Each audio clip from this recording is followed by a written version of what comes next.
Don't bother. Here we go again. Good evening, and everybody, thank you for your patience on this, although we did have a great conversation coming on with all the people. Professor Murray, you got people from California, Australia, Arkansas, Texas, quite a number of states on here. I don't know if we have very few people from New Jersey, but that's okay. Through that, let me just give a few announcements before we get started here. First of all, I want to thank the libraries who are participating in this. What we've done through the roundtable, we have offered our programs to the public libraries. It was during COVID that I went to my library, Parsippany, and I said, "You don't have any programs?" And they said, "Well, it's COVID, people aren't coming." I said, "How about if I give you the link?" And at that point, they said, "Wow, are you selling car warranties?" And finally, I had to go back and forth. I said, "No, we have a program. We'll give you the link. You watch your program. What's the cost?" We went on and on and on. And finally, I yelled out, "I'm a heavy-duty taxpayer. Take the link." And they did. So what happened? Other libraries saw this and said, "Gee, we're not charging them. They'll come through." So another library came on. Initially, the library is Jean Embler, and she was from Parsippany. She was the first one to handle this. And as a result of that, then we picked up Karen Soretta from Roxbury, and then Marjorie Tickner from the Kemmer Library in Harding Township. She saw what we were doing, and she started to, through the Morris County Alliance, send it out to the other libraries. So see that some of the libraries, and I just want to give a call out to them. One is from Chatham, it's Liz Day. Chester, Kim Warhenko, and you heard somebody from Hackettstown, that's Jerry Galanti.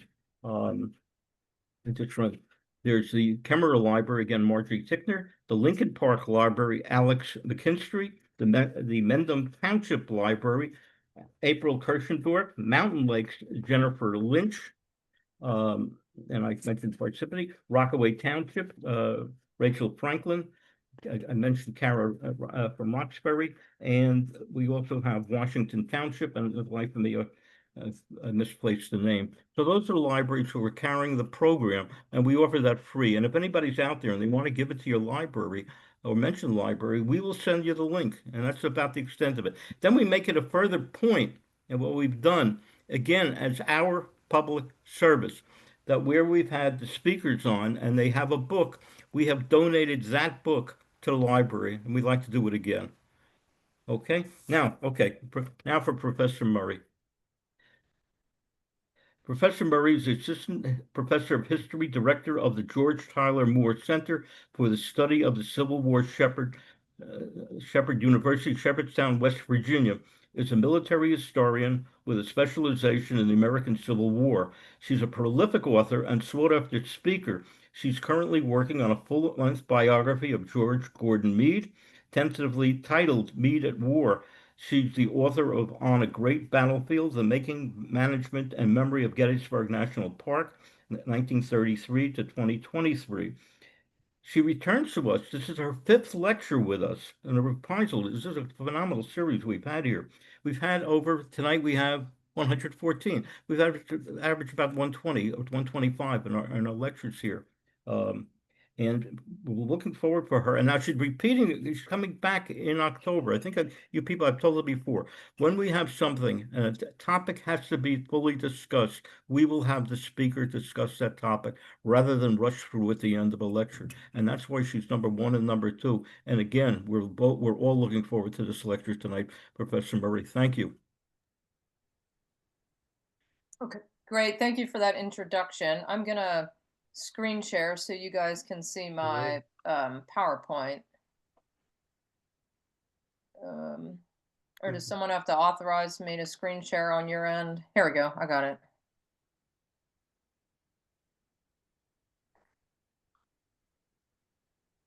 Most of them, yes. I'm on a Zoom call, so I can't talk right now. Okay, looks good. You should be able to see my PowerPoint slides in your computer, and thanks for having me back for the fifth time, it sounds like. Last time I talked with you all, I was teaching at Oklahoma State, but subsequently I've accepted the job, as Rich mentioned in his remarks, here at Shepherd University running their Civil War Center. So for me as a Eastern Theater person and someone with deep ties to this area, I'm from Maryland. It was a wonderful career opportunity to move back to the East Coast, and back to the Eastern Theater, and certainly back to the land of the Army of the Potomac. So what I'm going to aim to do for you all tonight, and Rich said this is like a part 1, and next week we'll reconvene and do part 2, is give you an exploration of George Meade's military career. And tonight I thought I would cut it on June 28th, 1863. So what we'll get to talk about tonight is Meade up to the moment where he takes command of the Army of the Potomac on the eve of Gettysburg. And then when we meet next month, we'll get him through the Battle of Gettysburg and through the remainder of the war, and maybe talk a little bit about his post-war career too. Now, some of you know that I'm working on a biography of Meade, and you've heard different iterations of this before, different parts of it over my visits. And my Meade work is life to death biography. Meade is born in 1815 in Spain, and I'm aiming certainly to focus the study on his Civil War career, and specifically his tenure in the Army of the Potomac. And then the final chapters of my book look at Meade and Reconstruction, and Meade dies in 1872, and talks a little bit about Meade's place in memory and sort of how we think about him as one of the Union soldiers responsible for victory. You know, how do we kind of think of him in this collective consciousness? So I've been working on this for a while, and you all, as I said, have heard bits and pieces of it over through my lectures. And I'm super stoked about the process of the Meade book right now. I'm working on my last chapter. So I'm hopeful that somewhere around the holidays or the first of the year, I'll finally be done with my writing, and we'll be in a position to send it off to my editors and start getting it ready for distribution. But our focus tonight is mostly to talk about Meade, as I said, right up to June 28, 1863. And I'm going to show you a series of slides as we walk through tonight's program. And I wanted to start with some contemporary thoughts about Meade. And maybe you all coming into this lecture tonight already have some thoughts about General Meade. Maybe you like him or respect him, think he's a competent commander. Maybe you're a little more critical of him and you think that he wasn't all that effective. He could have done more at places like Gettysburg, that it was Grant's leadership that really guided the war in Virginia in 1864 and 65. Maybe you're somewhere in between, kind of on the fence. You're not quite sure yet what you think about him. And hopefully tonight we'll maybe add some nuance to your understanding of him. I'll say that in his own lifetime, Meade has his fair share of detractors and critics. And I give you 2 examples here that are somewhat representative of these criticisms. On June 28th, the day that Meade takes command of the Army of the Potomac, Secretary of the Navy Gideon Welles described Meade as not being particularly great, rather a smoothbore than a rifle. And then Joseph Hooker, with whom Meade replaces, writes in a post-war account, and he says, Meade was never a leader, and after I left that army under him, it did nothing but blunder. So in his own lifetime, Meade is caught up in a lot of these criticisms, and specifically centering around his leadership of the Army of the Potomac. And in subsequent generations, Civil War historians have not been, in many ways, all that much kinder to General Meade. And here again, just a couple examples that are somewhat representative.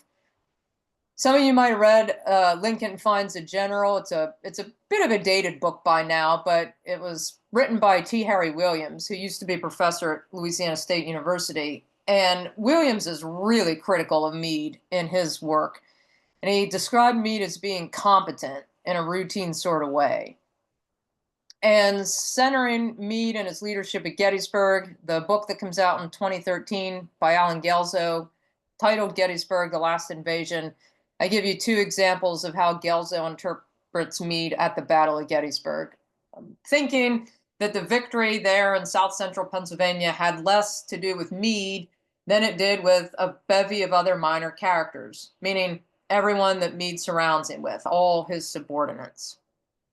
And I'll leave it to you as we go through tonight and then into next month to decide whether or not you think these criticisms are fair.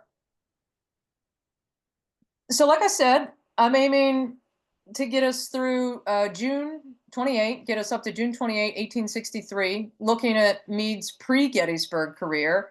And I thought it would make sense just to start with a note about what Meade is doing, let's say in 1860, in the early months of 1861. When the Civil War begins, Lincoln's elected, the sectional crisis, the firing at Fort Sumter, First Manassas, Meade is actually in Detroit. He's out in Michigan, and he's working with the antebellum army as a captain with the topographical engineers.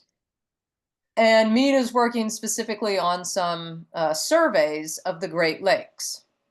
So he's watching all the sectional crisis unfold from Detroit. And he will receive his appointment to the Volunteer Army on August 31st, 1861. So a month plus after the battle at First Manassas. So Meade is not at First Manassas in July.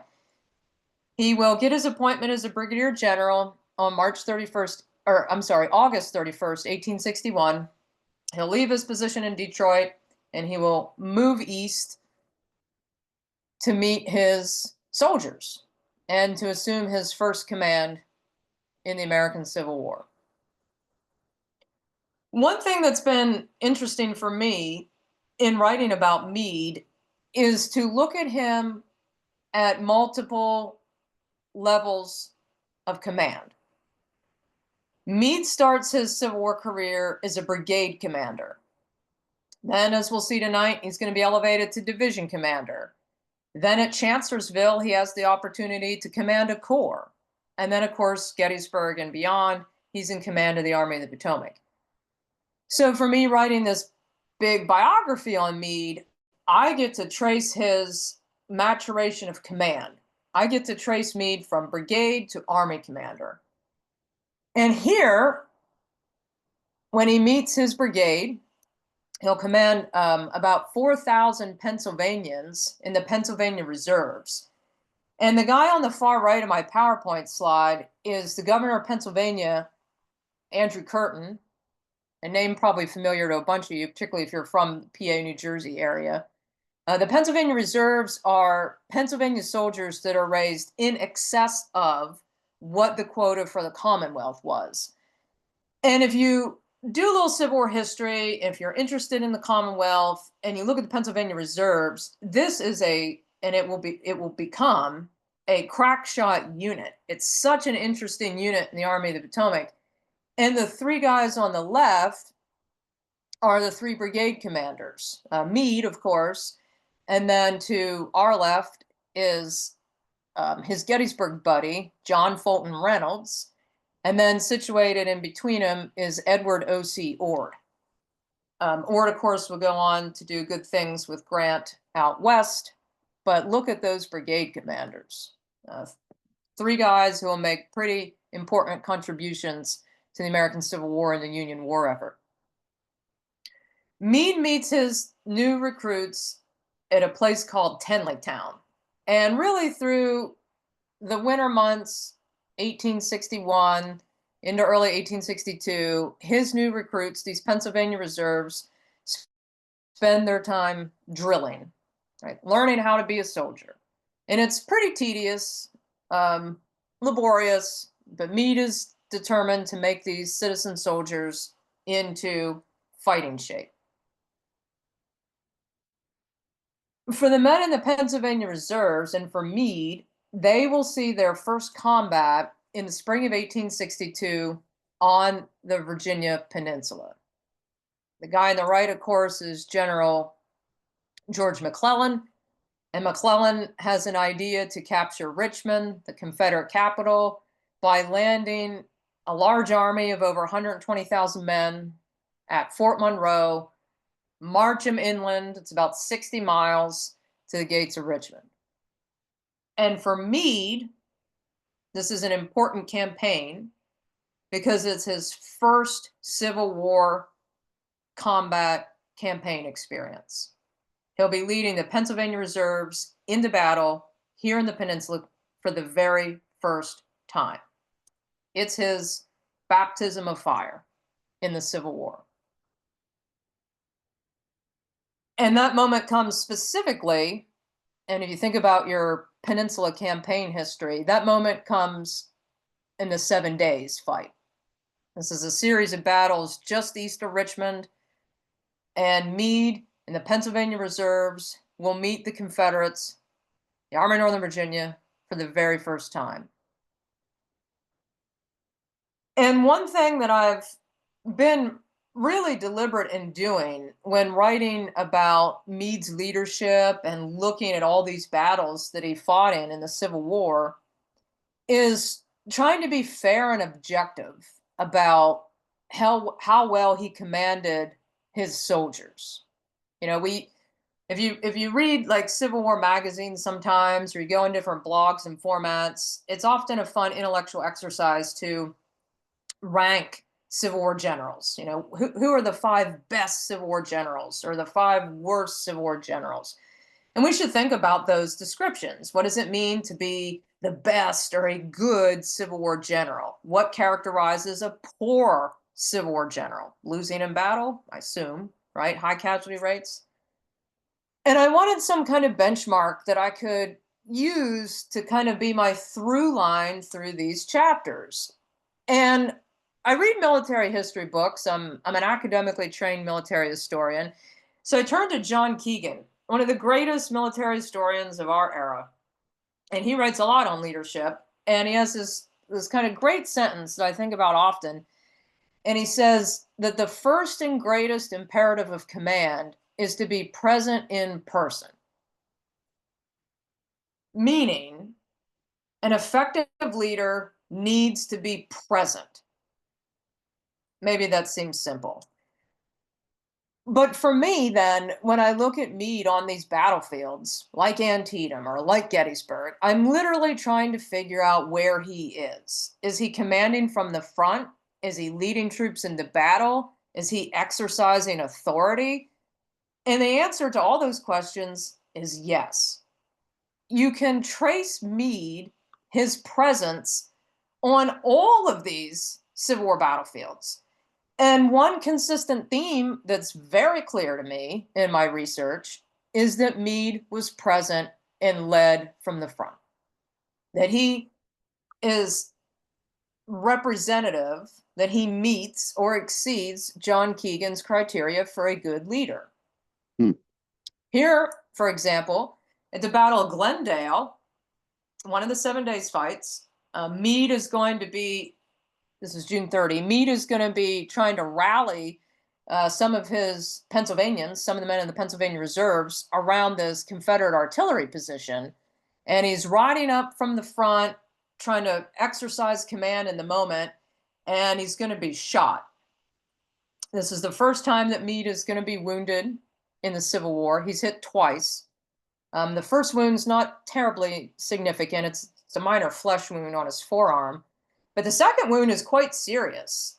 He takes a bullet, it hits him in the chest, and because he's mounted, the trajectory of the bullet will barely miss his spine, glides across his spine, misses it, and it hits his kidney, and it lodges in his lower back.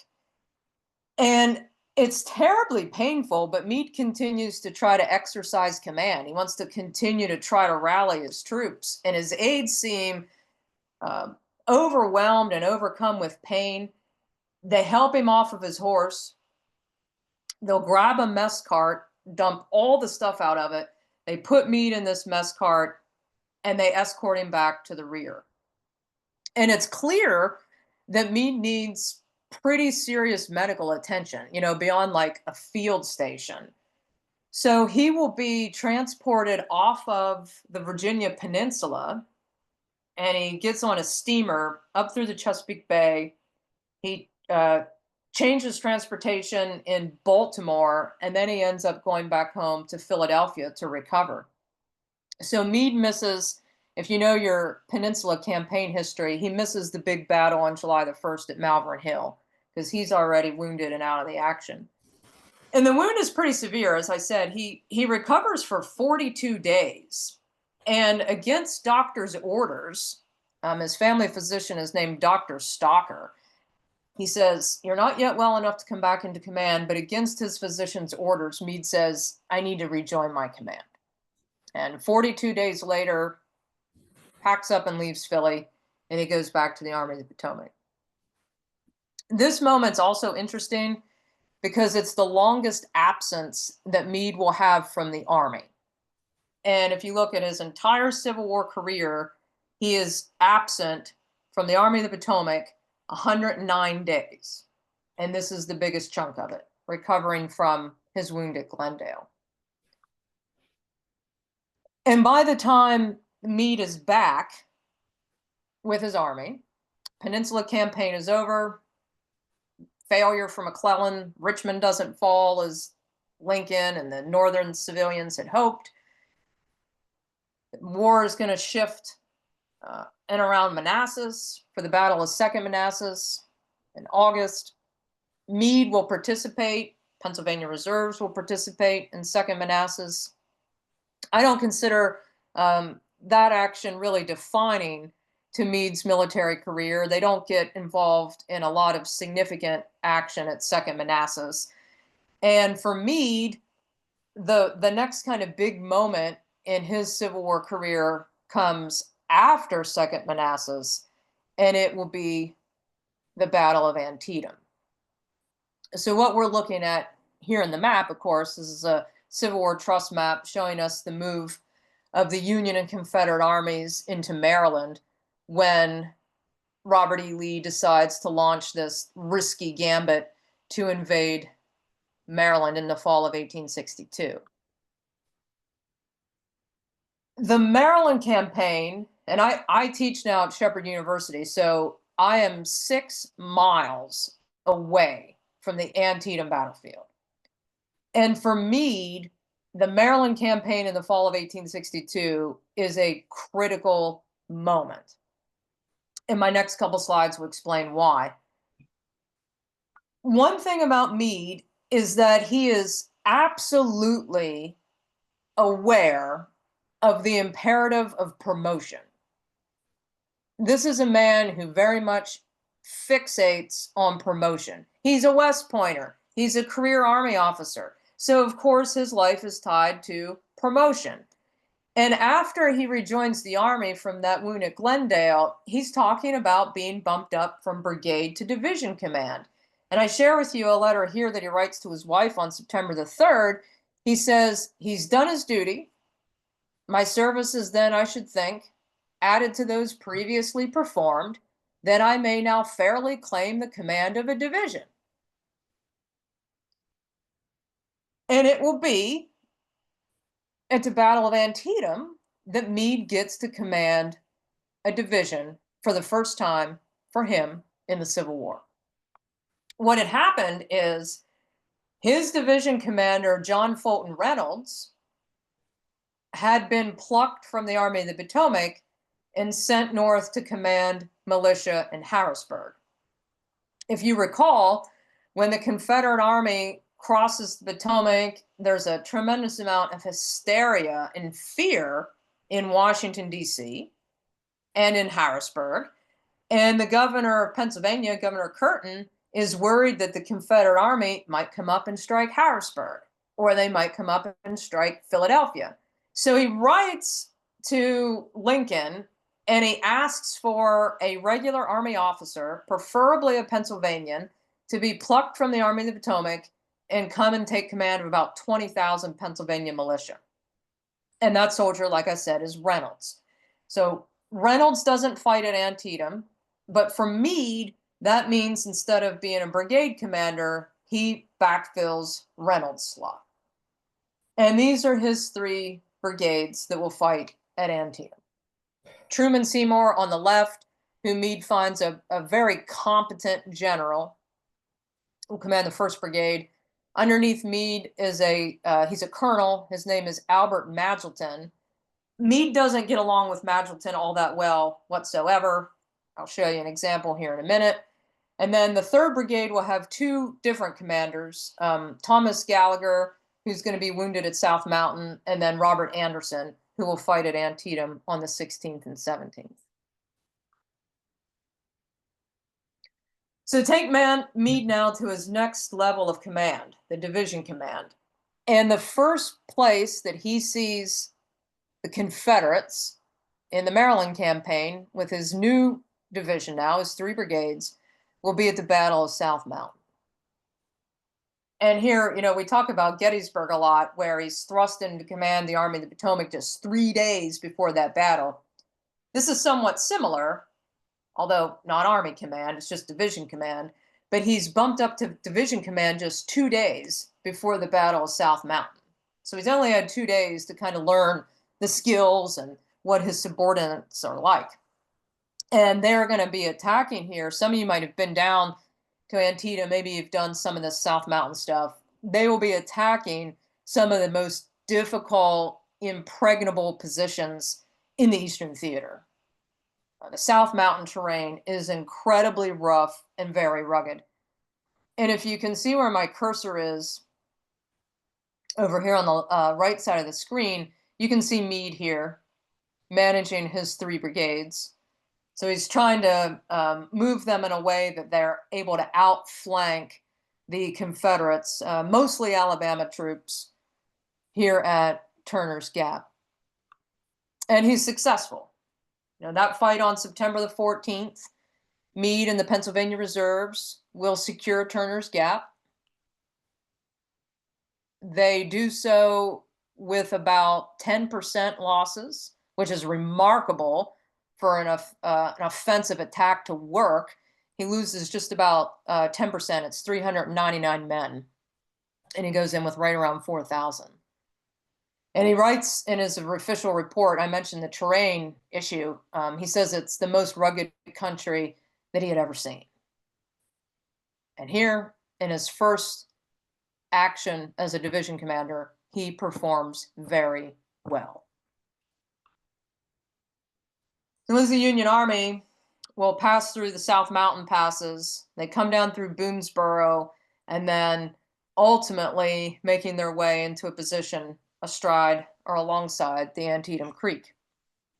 And for Meade, the Battle of Antietam will begin on September the 16th. This is a map from Brad Gottfried's Maps of Antietam book, some of you might have. And if you can think a little bit about the topographical features at Antietam, about the West Woods and the North Woods, and maybe even the East Woods, and where my cursor is, this is where Meade's Pennsylvania Reserves will open the Battle of Antietam on the 16th. McClellan's idea is to push the First Corps, Meade's part of the First Corps commanded by Joseph Hooker, across the Antietam Creek, probe Lee's position, what is essentially his left flank, and Meade's brigade, Truman Seymour's brigade, will get caught in some fighting here in the East Woods on the afternoon and early evening of September 16th. And if any of you are real Pennsylvania Reserves fans, you've probably heard of the regiment called the Bucktails. And this is the action where Captain Hugh McNeil is going to fall fighting in the East Woods. So for Meade, Antietam opens on September the 16th. The men here in Seymour's command will spend the night on the East Woods, laying on their arms in the East Woods, expecting correctly a continuation of the fighting the next day, September 17th. This is a generic map, just so we could sort of get oriented quickly about the Battle of Antietam. Of course, the community is Sharpsburg, the Confederates in the red. And if you look up to where the northern part of the map is, Meade's guys are going to be fighting on the northern side of the battlefield, like the North Woods area, coming right down along the Hagerstown Turnpike. And again, McClellan's idea, as initially plays out the 16th and early on the 17th, is to send the First Corps, Hooker's Corps, and the 12th Corps, Mansfield's Corps, across the Antietam Creek, probe a little bit towards the Confederate position, and then use the Hagerstown Turnpike or secure the Hagerstown Turnpike to blunt any further advance that the Confederates could make, past Sharpsburg and closer up into the Pennsylvania, just a dozen or so miles away. A little bit more cluttered of a map maybe, but this shows Meade's brigades in more detail. Meade's men will fight very early on the morning of the 17th in places like the cornfield, which you can see here where my cursor is. This is where the 1st Texas, for instance, will make their famous stand, losing 82% casualties, in part going against Meade and men of the Pennsylvania Reserves. And here again, I really want to emphasize this point. If you read soldier accounts, read accounts of the Army of the Potomac men who serve under Meade, which I've done, you will see that he is very active and very present. I made a deliberate effort in my research to find soldiers who serve under Meade, read their letters, learn what they're writing about him. What is it like to serve under Meade's command? What's it like to be in his division? What kind of leader is he like? And here's a soldier writes, seeing Meade early in the morning, somewhere just north of the cornfield, he said the general was riding about amid the tornado of rebel wrath. So think of the imagery here. There's a famous anecdote early in the morning on the 17th where the Pennsylvania Reserves are moving forward from the North Woods towards the cornfield, and Meade sees a soldier in the 7th PA who is shirking. And the soldier is obviously overcome and terrified with all the artillery fire pouring on him, Confederate rifle fire pouring on him, and he's trying to essentially bury himself under this tree, under these tree roots. And Meade sees it. And he gives an order to the sergeant to get that private moving. And the sergeant goes over and he tries, and the private won't move. And Meade says, very famously says, "I'll get him moving." And he rides over on his horse, Old Baldy, and he grabs his saber, or unleashes the saber, and he hits the soldier on the backside with a saber and gets him moving into line. Now, we could look at this moment anyway, right? It's coercion, it's discipline. This might seem excessive and unnecessary, but this is how professional West Point trained officers motivate, push forward in times of battle their citizen soldiers. And there are plenty of examples of officers on both sides using coercion to move their men forward in battle. So we have that anecdote. I mentioned that Meade, the one brigade commander that he doesn't get along with all that well is Albert Magilton. And there's a moment in the morning action too, where Meade sees Magilton leading his Pennsylvania Reserve regiments on foot. Meade wants him on horseback.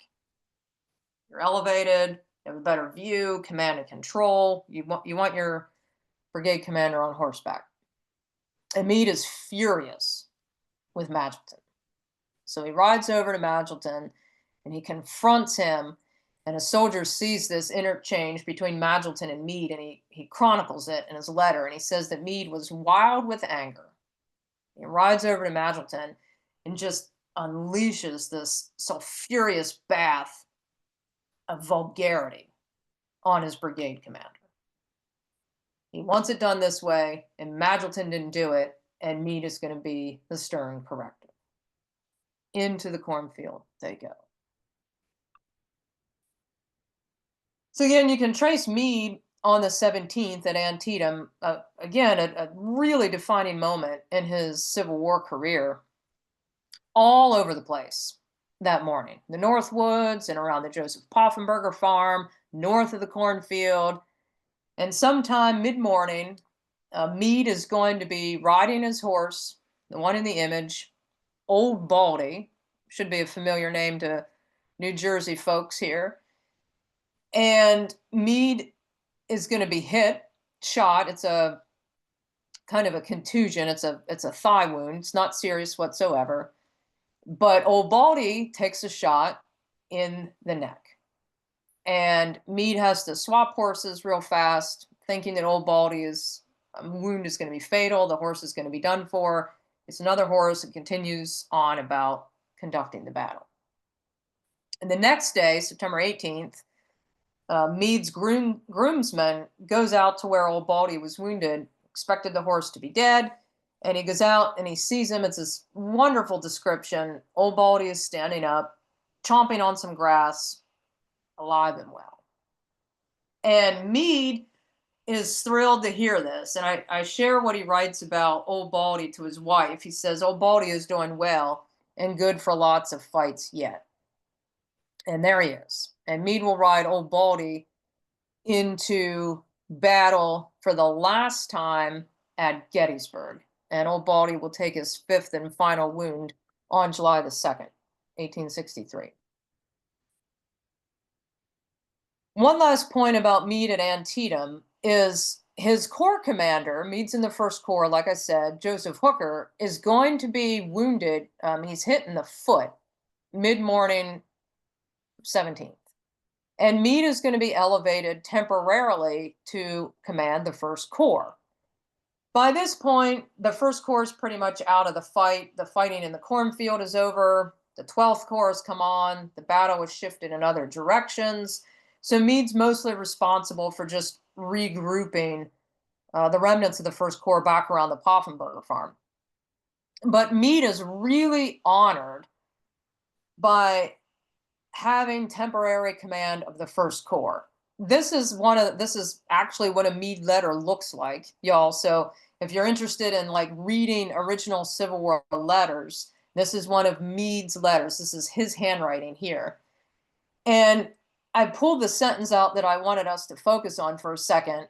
The note that he gets that puts him in temporary command of the First Corps, Meade is so proud of that he sends it home to his wife, Margaret, to keep.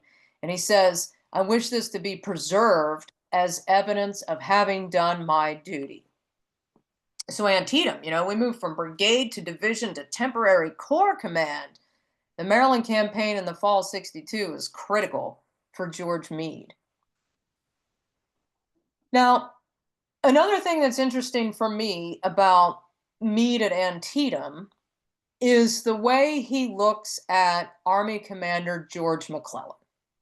And you all know that Antietam ends up being the bloodiest day in American history, 23,000 casualties.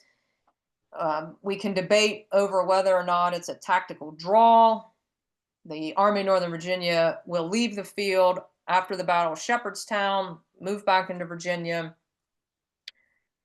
Lincoln sees this as enough of a victory strategically to issue the preliminary Emancipation Proclamation, but the Army of the Potomac will sit on the fields in and around Sharpsburg for 6 weeks.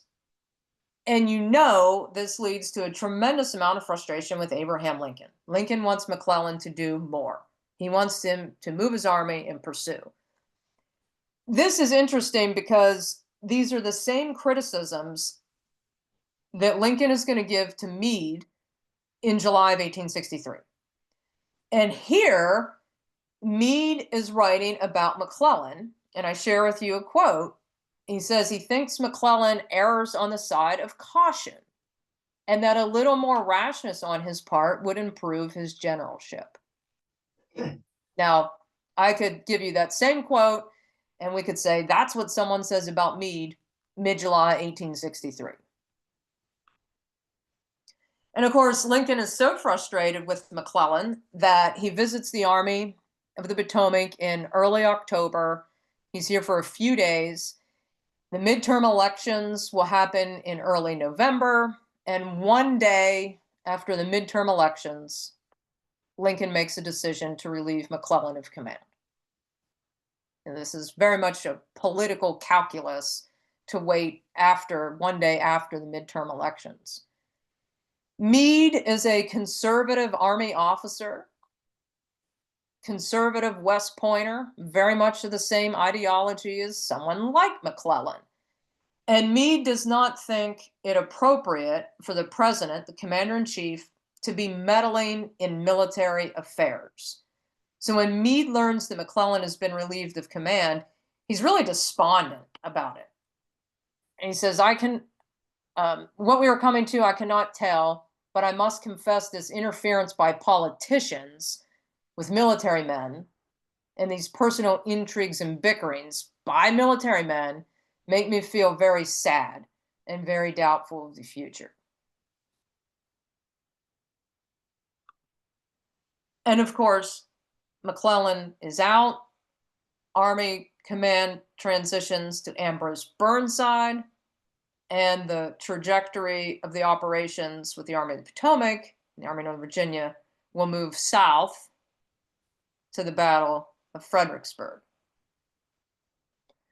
I wanted to share one last quote about Meade at Antietam, though, just to hit this point home one more time, I hope. Meade's soldiers at Antietam write about him a lot. They see him active and present. And here's an example. This is a soldier from the 7th PA writing to Meade. And he says, I looked upon him in battle and I thought he feared nothing. And I share these when I talk about roundtables, groups like ours tonight, because this goes in the face of this concept as Meade being lethargic, right? He's not aggressive. He's not audacious. And so much of that centers around what happens at Gettysburg. But if you look at his pre-Gettysburg career, that argument just does not support, does not hold water. So much evidence to the contrary. And we can't ignore it. We shouldn't ignore it. So I'm looking at my watch. We're doing okay because I don't have as much on Fredericksburg and Chancellorsville. Fredericksburg is an important battle for Meade, though, in one other way. And it really continues this theme I'm trying to hit tonight about Meade being an aggressive commander, brigade and division level. Hooker, 1st Corps commander in Antietam, is wounded. Like I said, he's going to be recovering in Washington, D.C. John Fulton Reynolds, who misses the Battle of Antietam because he's up around Harrisburg, comes back, and Reynolds will be put in to command the 1st Corps. And Meade retains the command of a division. So we have a little bit different of a composition now moving into Fredericksburg. 1st Corps, 3rd Division, with General Reynolds as his corps commander. And Meade's action at Fredericksburg is interesting because it will be the men of the Pennsylvania Reserves that will hit the Confederate line at Prospect Hill. This is mid-December. So much of the attention at Fredericksburg usually is around Marie's Heights, for good reason. But the one place that the Union Army has success is with Meade and the breakthrough at Prospect Hill. And that's ground that's held by Stonewall Jackson's Confederates. And this big Union offensive against Prospect Hill works. The Union soldiers are able to punch a hole like 400 or 500 yards wide in Jackson's line. And Meade is running around urging Reynolds and some other Union officers to send him reinforcements so they can exploit it. And there's a famous moment where Meade is trying to get reinforcements from David Bell Birney. And Birney and Meade kind of get into this serious exchange again, one of these sulfurious bath kind of moments. And there's a soldier who witnessed it, and he said that Meade really dressed Birney down so much that it, this is the phrase, quote, made the stones creep. And Meade is furious that he can't get any reinforcements to exploit this breach. And he'll even have really harsh words with General Reynolds. And at the end of the day, because the Union Army here around Prospect Hill can't get more reinforcements up, the Confederates, Jackson's guys, are able to seal the breach, and the offensive at Prospect Hill isn't successful. But I give you this, again, because it shows Meade aggressive, leading from the front, putting his 3 brigades in the right place, and just pushing the attacks forward. Another example of Meade performing very well on the battlefield. So well, in fact, by the end of the year, Meade will be promoted. He starts as division or he starts, I'm sorry, as brigadier general at a brigade command. Now he's promoted to major general, and he's going to get promotion to command the 5th Corps. And I don't have that much to share on Chancellorsville because if you know about the Battle of Chancellorsville, the 5th Corps doesn't play a hugely significant role.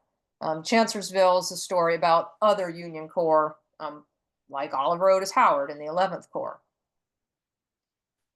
For Meade, what's important about Chancellorsville, though, is not what so much is done on the battlefield, but what happens with Joseph Hooker, now Army commander, at this famous Council of War on May the 4th. This is the moment where Hooker brings together his subordinates. They debate, consider, discuss whether or not the Army of the Potomac should retreat or stay and continue to fight. Meade will be a vocal supporter of staying and fighting. Let's not retreat. Let's stay. Let's stay. He writes about this to his wife, Margaret, back in Philly. Here's an example. He says, I oppose the withdrawal with all of my influence. Let's stay at Chancellorsville. Let's stay and fight. Pitch into Lee again. And, of course, Hooker maybe already made his mind up, but will decide to withdraw the Army of the Potomac. And Chancellorsville is a Federal defeat. It's clear to any thoughtful observer in the Army of the Potomac, from officer rank to your enlisted man, that Hooker's performance is going to come under scrutiny. And the skeptic, or maybe the realist, will say, bet Lincoln's going to sack him, just like you did with Burnside, just like you did with McClellan. And there's this discussion really quickly after Chancellorsville, who's going to take his command? Who's going to replace Hooker? Who's it going to be? And Meade's name starts coming up. His name is starting to be mentioned. Meade's a little worried, though, about his relationship with Hooker because he did so forcefully advocate staying to fight. And he's worried how Hooker sort of digested that. And he says, I'm sorry to tell you that I'm at open war with Hooker, in a letter to his wife. What's interesting about this, y'all, is you've probably heard the story that when Meade takes command of the Army of the Potomac on the 28th, he thinks he's going to be arrested. And the reason he thinks he's going to be arrested is because of what happens at Chancellorsville. His relationship with Hooker is very, very fragile, and he's worried about some kind of fallout from that Council of War on the 4th. But all things considered, Meade's in pretty good place coming out of Chancellorsville mid-May, late May. And again, like I said, there's this thought, accurate, of course, that Hooker is going to be replaced and we need someone to step in to command the Army of the Potomac. Henry Slocum, the guy on our left, and John Sedgwick, the guy on our right, both openly say they're willing to serve if Meade is appointed Army commander. They're willing to serve under him. They're openly expressing their support for him to be the Army of the Potomac commander. Now, ironically, Meade doesn't think he's going to be picked. You know, he hears all this, but he says, I don't have any political influence.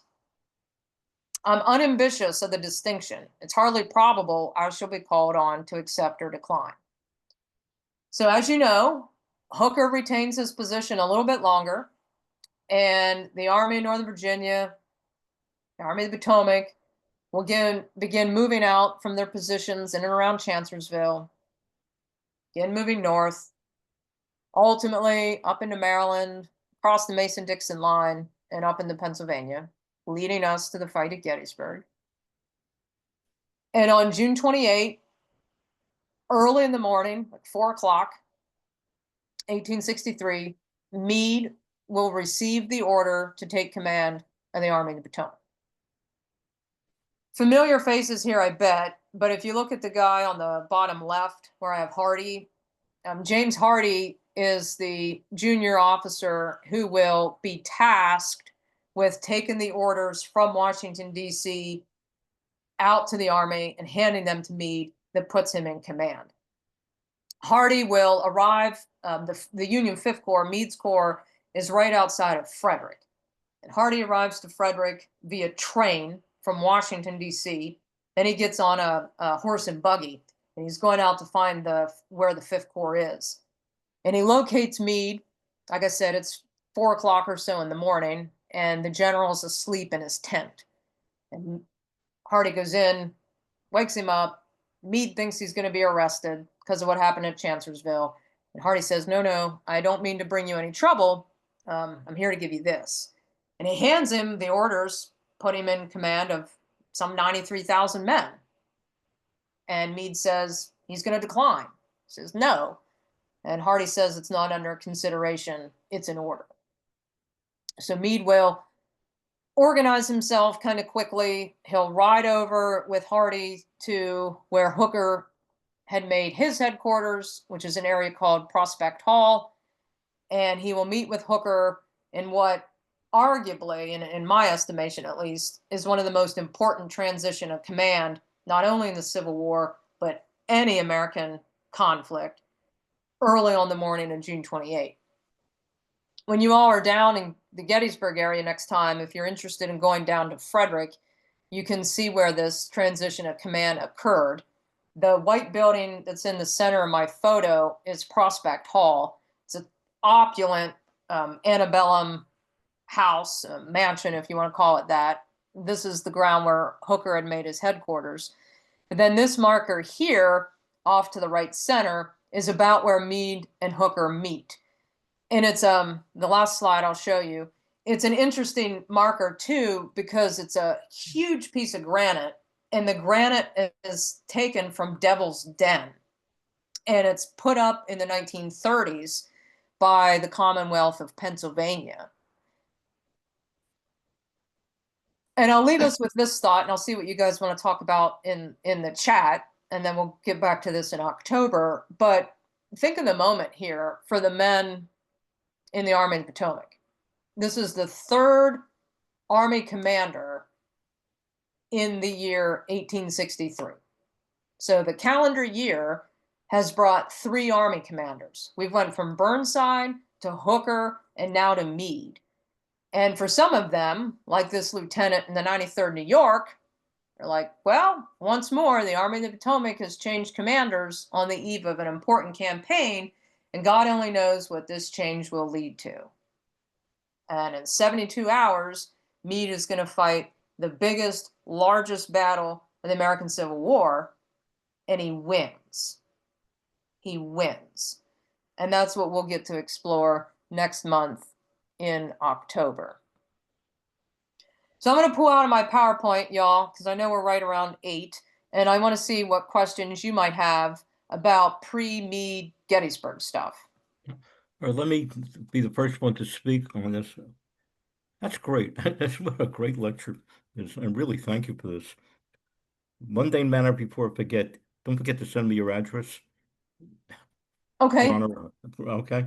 By the way, we were sponsored, co-hosted by the Bucks County Civil War Roundtable, the Old Baldy Civil War Roundtable, and the Meade Society.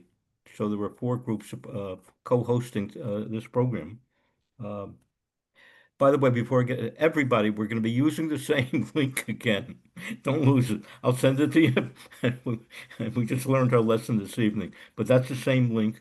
And also, it's the same link. We have a legal presentation in our November program. Abigail, I need your help finding the chat room. I always have a hard time. Oh, yeah, it's there. You want me to start reading some of the Oh, wait. questions, or Okay. Dr. Mary, do you want to do it? How do you want to do it? I got it. I can see them in the chat too, if that's just easier for me to just kind of streamline it. Yeah. I can. Greetings happy from low country. Da, da, da, da, da. I'm just heading on down. Hi, Kathy. Good evening from Venezuela. Fernando. Okay. Got this link from Cadiz. There's several articles on it. You'll find. Oh, here's one. Did Meade serve in the Mexican War? Do you have any thoughts on lack of promotion? Yeah, so Meade does serve in the Mexican War, and maybe tied to the question above too, or below. When Meade graduates from West Point, he receives a commission in the U.S. artillery. So it is actually his first military career position is an artillerist. And he serves in the Second Seminole War in the 1830s. He will end up leaving the Army for a period of time, like many of these guys do, because pay is terrible, promotion is almost non-existent. Florida is a terrible place to be, health-wise, specifically, and he resigns his commission. And then he goes on and has a short period, 6 years of his life, as a civilian engineer.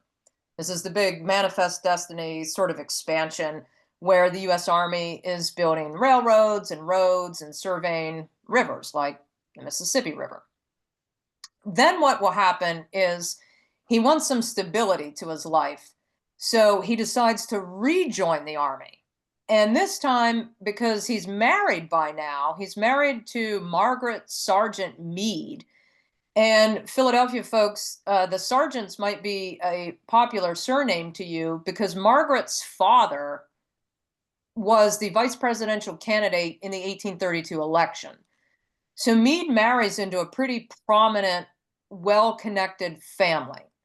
And because of that, those political connections, he's able to re-enter the Army and as a lieutenant, and he gets an appointment in the topographical engineers, which is the more coveted branch in the U.S. Army. And his Mexican War service then, which is like 16 months, 16, 17 months, is with the topographical engineers. So he will be in Mexico doing surveying work, not leading troops in battle. He's not a combat officer, but he's with the topographical engineers for just about 16 and a half months in Mexico. That question was asked by John Sarna from Arkansas. You already discussed the temper of somebody. Please talk a bit about his temper. I think you heard the outburst, but the question was a lack of personal control, or I don't know. I wasn't sure, but I heard some good questions, some good curses. Is there Yeah, anything on him? yeah. I'm looking at the at the comment in the chat, John, your question.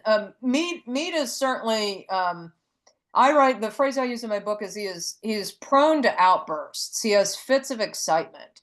And it's like a quick outburst and then he reins it in. So there are plenty of examples, and that's why I use that one with Magilton, his brigade commander, plus the soldier at Antietam that he unleashes the sword and he smacks him on the backside to get him moving. Meade doesn't hesitate to do that. He doesn't hesitate in the heat of battle to use coercion or discipline or frankly just ream out his subordinates. I don't think that's exceptional per se. There are plenty, they say Andrew Atkinson Humphreys, who will go on to be Meade's chief of staff, that he was one of the most vocal and well-defined swearers in the Army of the Potomac. You know, these guys, these antebellum old Army officer cadres have very similar personalities. And I don't think that makes Meade exceptional. And I like your comparison too, moving the story forward to the 20th century, because you see George Patton does the exact same thing. And we know what happens with Patton and his famous slapping incident. Is that in Sicily? Maybe someone correct me. I think it's in Italy. What happens with Patton when he slaps a soldier?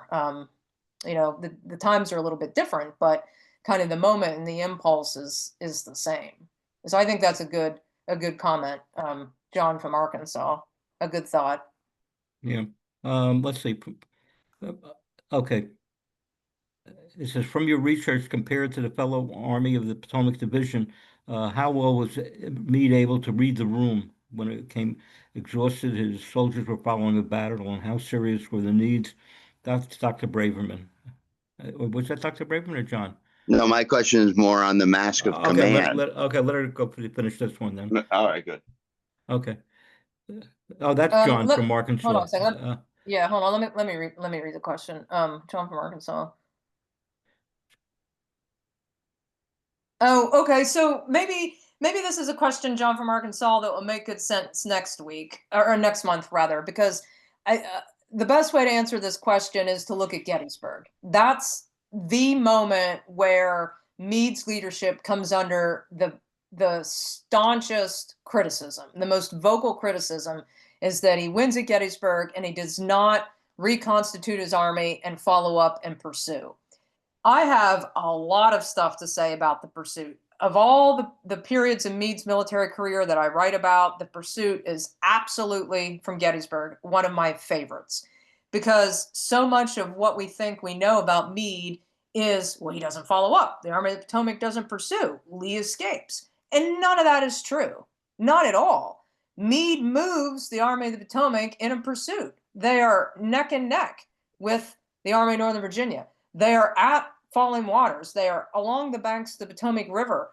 And on July the 12th, they have an opportunity to strike the Confederates while the Potomac River is swollen because of all the rain before the Confederates can cross and get back into Virginia.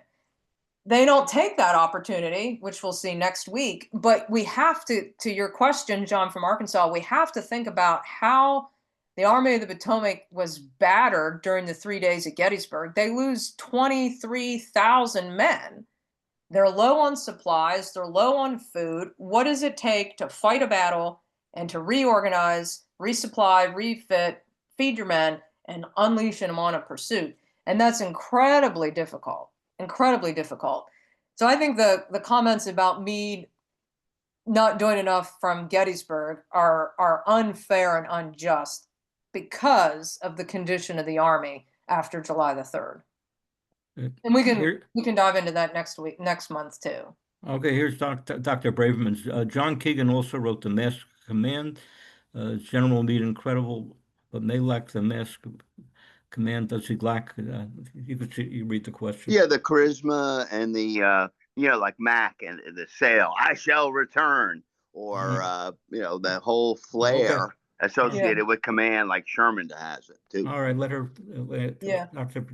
Yeah, I've spent a lot of time with Meade and his letters and learning about him as he articulates through his letters and then how his soldiers write about him. I don't think a soldier serving in Meade's army would consider him charismatic. Some of the descriptions of Meade are that he's very professorial. They think he's like a kind of a stoic sort of professor. He doesn't seem really to have a particular sense of humor. He's kind of straight-laced in that way, but his men respect him. So isn't that the reason he's underestimated? Isn't the reason he's underestimated is the flair is missing a little bit. I mean, because Custer can't. I mean, Custer can't compare to Meade. I mean, Meade is so superior. All right. It seems that's the problem. All right. Go ahead. Okay, here we go. Let's see, continuing on. Abigail, excellent talk. Thank you. Very succinct. Ted Flanagan, excellent. Let's see. George, excellent presentation. And I lost my mouse, so I can't get over there. Oh, here we go. And let's see.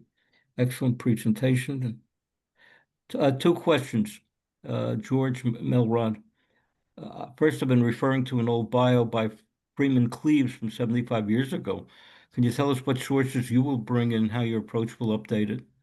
Yeah, the Cleaves bio is the latest comprehensive biography that we have. Sort of the best comprehensive biography we have on George Meade is the Freeman Cleaves one that and actually mine is sitting right here next to me.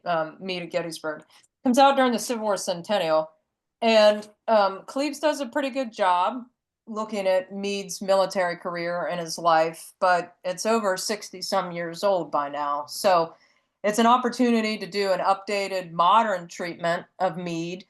Mine's a little more comprehensive too, spending more time on the Army of the Potomac and in the Civil War, telling sort of a fuller story. I've got over 1,000 pages written now, so it's a lot more detailed than what Cleaves offers, and hopefully will bring Meade into a more modern conversation and just update what we had here from the Civil War centennial. So he's certainly in desperate need of a modern biography. Think of all the other generals who have more modern treatments that Meade hasn't really been looked at since the Civil War centennial. Asks some interesting questions too, and hopefully my work will fill that void when it's out. Okay, let's see. Joan Margie says, looking forward to your book. George Milrod, I'm doing a presentation of Reynolds, who seems to be his Meade's friend and rival at peer. He seems to trust. Well, what's your take on the relationship? I'm reading the question where you're at here, Rich. It says also, I'm doing a presentation on Okay, Reynolds. okay, all right. Wow, that's a good question, George. Meade's relationship with Reynolds. I describe Meade's relationship with Reynolds as like frenemy plus. And what I mean by that is that these are two guys who start in the Pennsylvania Reserves together as brigade commanders. They are both West Pointers.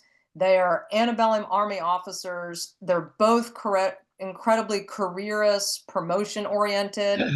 And Meade writes a lot about comparing himself to people like Reynolds. Does Reynolds get to command a division before I do?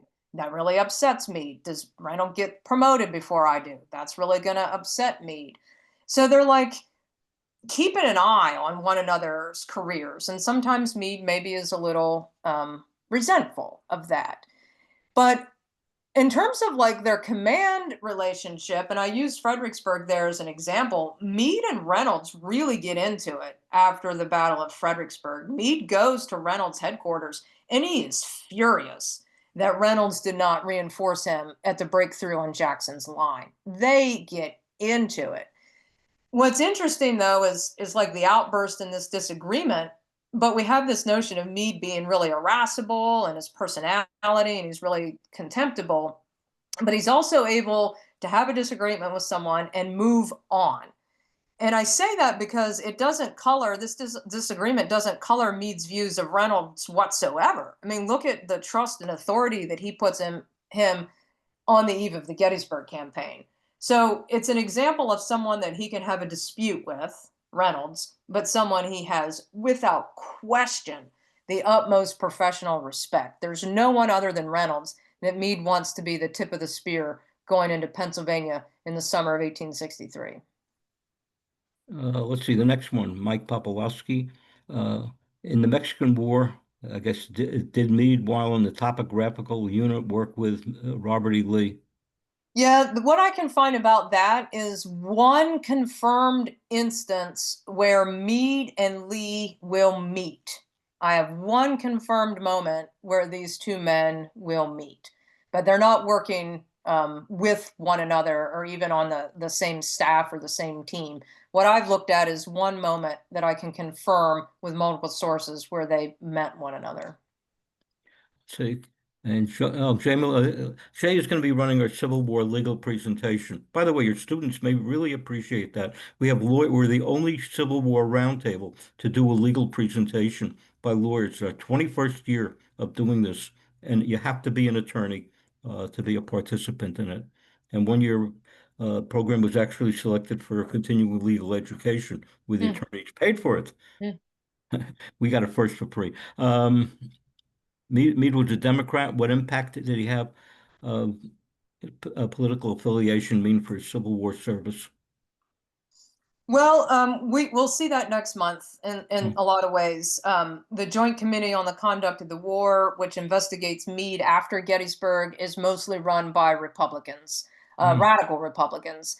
And they have an objective of getting Meade out. They want him ousted, and they want to restore Hooker. They want Meade out. And the Joint Committee on the Conduct of the War is a great case study to look at how politics influences the Army of the Potomac and Meade. But yeah, you're right. He's a Democrat. He's not active. He for instance, Meade doesn't vote in 1864. So he's not politically active. You'd think he would vote for Lincoln's reelection. But I've seen zero evidence that Meade votes in 64. Grant does not vote in 64. So these are like the classic Army officer that should be neutral, like not exercising my right to vote for party because I support the Constitution and the country. And that's certainly Meade's view. You know, I guess next month will be why did Grant keep Meade? That's got to be a considerable part of your Yeah. talks next month. It Yeah. says Scott McKinley, I heard before, a spirited defense and presentation on Meade, hooray. Sue Jacob, excellently look forward to your next talk. George Foxworth, also excellent. Um, also, Lincoln seems to have forgotten the sank. You want to comment on that one? It says your comment on me was spot on, but the final sentence, Lincoln seems to have I forgotten. agree. I agree. Yeah, I agree 1,000%. I know it's not popular to criticize Lincoln, but man, he wanted more out of Meade than is realistically possible. And it's easy to look at maps when you're sitting in Washington, D.C. and say the Army could and should do this. But I can't imagine a world in which Meade could have done any more than what he did with the Army of the Potomac. And Meade himself, you know, we talk about how exhausted these guys are. He writes a letter to his wife on July the 8th that said that that was the first time that he's had a full night's sleep, and the first time on July the 8th that he's had a chance to eat anything substantive since he's taken command. So, you know, imagine the strains, physical, intellectual, and emotional, that's put on soldiers, much less Army commanders. It's just defying. Um, Margaret sounds like an interesting person. Do you discuss her in the book? Yeah, for sure. I mean, Meade, the root of the Meade letters, they're written to her. So she's very much the recipient of his private and innermost thoughts. She is his greatest confidant. Meade's a person that doesn't seem to have a whole lot of friends in the Army. And we can talk next month about why that might be. But she is his number one sounding board and his number one champion. So she figures in the book from beginning to end. Well, at least they get married to the end. Yes. And says next one by Ed Flanagan, South Carolina, is are Meade and McClellan good friends? Yeah, I mean, in the way that they're both politically conservative, they are cut from the same kind of Philadelphia um, gentrified kind of cloth. McClellan, no doubt, finds Meade a respected and trusted subordinate, and vice versa. They look at things like hard war and conciliation similarly. They would look at emancipation similarly. So they have a lot of the same kind of views of the war and how it should be conducted. I don't know that I describe him as a quote unquote good friend. I think that Meade's good friends in the Army are people like Andrew Humphreys, as a good friend. But linking to the comment that Abigail above says, Meade actually doesn't have a lot of good friends in the Army. People, Hancock is an exception, Reynolds for an exception too. But beyond that, Meade doesn't have a lot of allies. And I think that's part of the reason why his reputation is what it is, that there's not a lot of people after the war and after he's dead that will go to defend him quite so much like some of our other Civil War generals. I got to tell you something. This is something I started to giggle because about the cursing. You know, people seem it's a different world today. I guess people aren't that really used to these sergeants, but I, somebody's going to really comment on me in this. But I was in service. I had a sergeant yell at me. He said the F word. 15 words. It was used as a noun, adjective, verb, adverb, and a gerund. I had graduated college. I knew what a gerund was at the time. But that's quite common. My gosh. This is a great lecture. I really appreciate it, and I'm really Very good. looking forward to next one. Does anybody have any more questions before we go? Great. Well, thank you for having me. I'll hold on to this Zoom link so I have it for October, and I'll look forward to talking with you all from Gettysburg to the end of the war in Appomattox next month. Yeah, before you could leave, but I'm going to say, but there are quite a number. What I do before the program is we come on early, and I try to speak to as many people as possible. You know, see how they've come. So I want you to know you had somebody from one of our members from Australia. You had Fernando from Venezuela. We had several people from California, Inland Empire. Mike Hoover is passing out notices all through the country of our program, and he passed out the program through that. And we heard John from Arkansas. We had obviously New York. Bill Welsh came in from Virginia. He's from the Civil War Roundtable in Richmond, Virginia, and also the American Revolution Roundtable. roundtable. So we've had quite a number of states that were present here all through the country. And again, and we had 125 people at one point. So we're right back up there again, and I really appreciate it. You have a great program. You have a great attendance, and thank you so much for this. All right. Thanks, y'all. See you next month. Thank Okay. you. Very good presentation. Thank you. Thank you. Thank you, Jim. Okay. Okay, everyone, I'm gonna end the meeting now. Okay.